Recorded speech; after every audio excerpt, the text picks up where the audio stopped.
Good morning to all. આજના લેક્ચરમાં આપણે સ્ટડી કરશું dual hot wire thermal conductivity cell.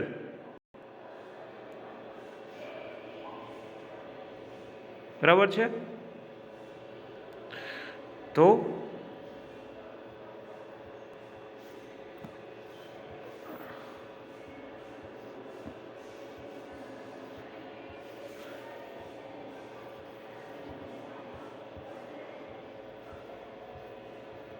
આ એની આકૃતિ છે. ઓકે,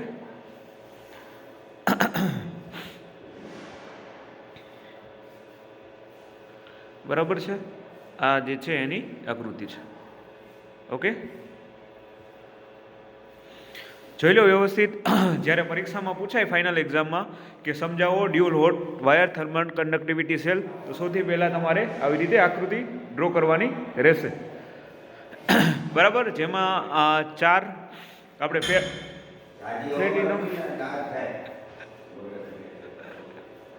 પ્લેટિનમ ફિલામેન્ટ રાખેલું છે.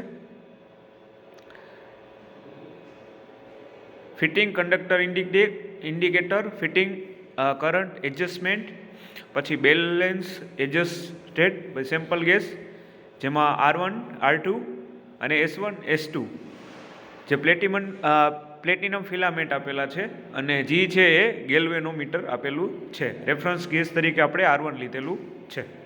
રેડી? તો આવી રીતે તમારે આકૃતિ ડ્રો કરવાની રહેશે. બરાબર છે. જોઈ લ્યો એક વખત વ્યવસ્થિત.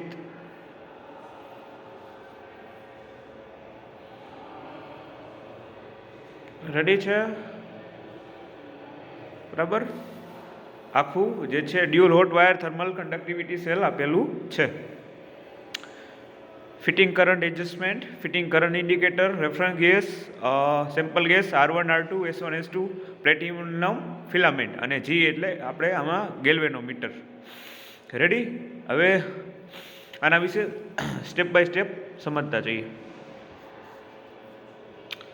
તો સૌથી પહેલાં તમારે શું લખવાનું કે આકૃતિમાં દર્શાવ્યા પ્રમાણે આપણે ડ્યુઅલ હોટ વાયર જે છે થર્મલ કંડક્ટિવિટી સેલમાં આપણે પ્લેટિનમના 4 ફિલામેન્ટ હોય છે. આપણે પ્લેટિનમના 4 ફિલામેન્ટ કયા કયા છે? તો R1 R2 S1 S2. બરાબર છે. હવે તેના પરથી પસાર થતા ગેસની જે થર્મલ કંડક્ટિવિટી અનુસાર આપણે તાપમાનમાં થતા ફેરફારનું માપન કરવામાં આવે છે. રેડી? હવે આના પરથી જે ગેસની થર્મલ કંડક્ટિવિટી અનુસાર આપણે એમાં તાપમાનના ફેરફારનું આમાં માપન કરવામાં આવે છે. હવે નેક્સ્ટ જોઈએ તો dual hot wire thermal conductivity સેલમાં આપણે પ્લેટિનમના ફિલામેન્ટને બ્રાસ અથવા સ્ટેનલેસ સ્ટીલમાંથી બનેલા બ્લોકમાં એને રાખવામાં આવે છે, અને આ બ્લોકને કોન્સ્ટન્ટ કરંટ બ્રિજ સર્કિટમાં મૂકવામાં આવે છે.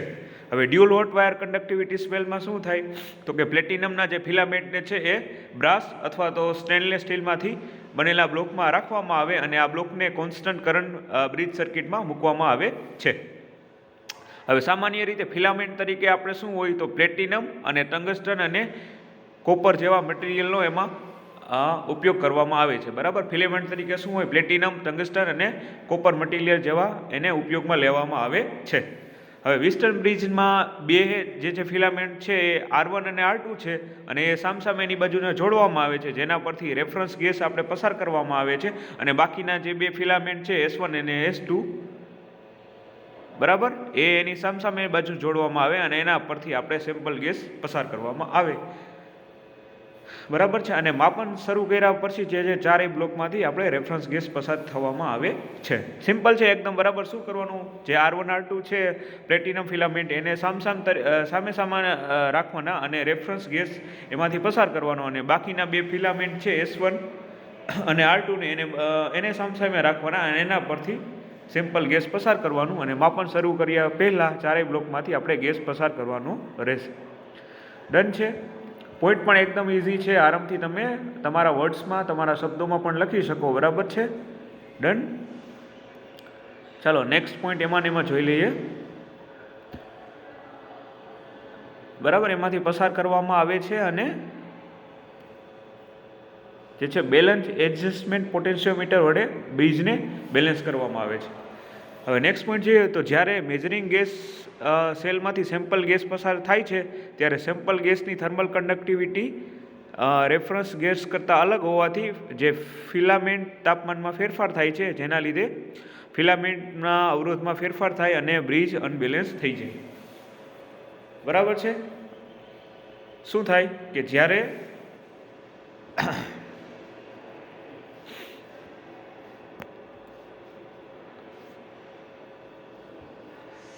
મેજરિંગ ગેસ સેલમાંથી સેમ્પલ ગેસ પસાર થાય છે ત્યારે સેમ્પલ ગેસની જે થર્મલ કન્ડક્ટિવિટી છે એ રેફરન્સ ગેસ કરતાં અલગ હોવાથી ફિલામેન્ટના તાપમાનમાં ફેરફાર થાય છે, જેના લીધે ફિલામેન્ટના અવરોધમાં ફેરફાર થાય અને જે બ્રિજ હોય એ અનબેલેન્સ થઈ જાય. હવે આગળ જોઈએ તો શું થાય કે જેમ રેફરન્સ ગેસ અને સેમ્પલ ગેસની થર્મલ કન્ડક્ટિવિટી તાપમાન વધે છે તેમ વિસ્ટન બ્રિજ વધારે અનબેલેન્સ થશે અને વધારે અનબેલેન્સ વોલ્ટેજ મળશે.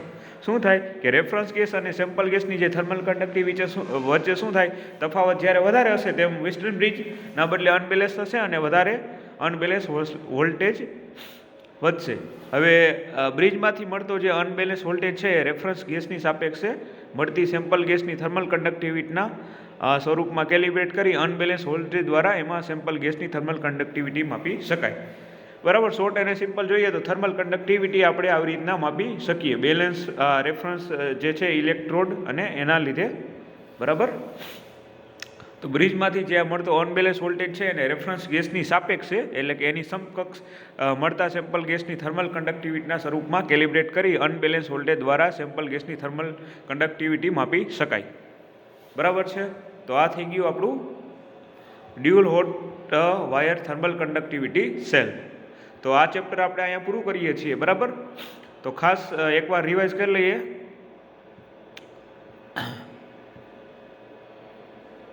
બરાબર છે. તો ખાસ આ ચેપ્ટરમાંથી જોઈએ તો વિસ્કોસિટી ઘણી વખત પૂછાતું હોય કે ઘનતા સમજાવો. બરાબર છે.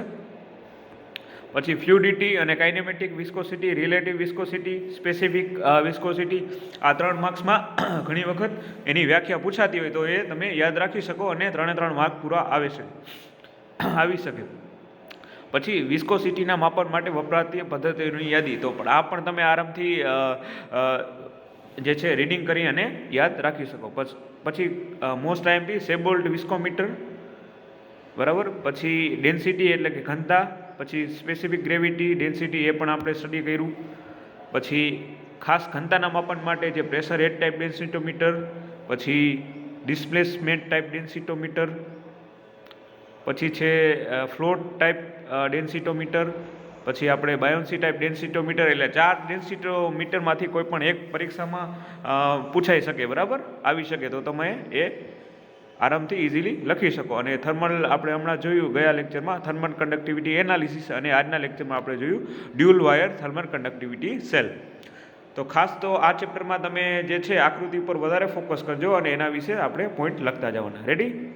તો આજના લેક્ચરમાં આટલું રાખીએ. નેક્સ્ટ લેક્ચરમાં આપણે જે છે એનાલિસિસ યુઝિંગ ઇલેક્ટ્રિકલ પ્રોપર્ટી એ ચેપ્ટર સ્ટડી કરશું.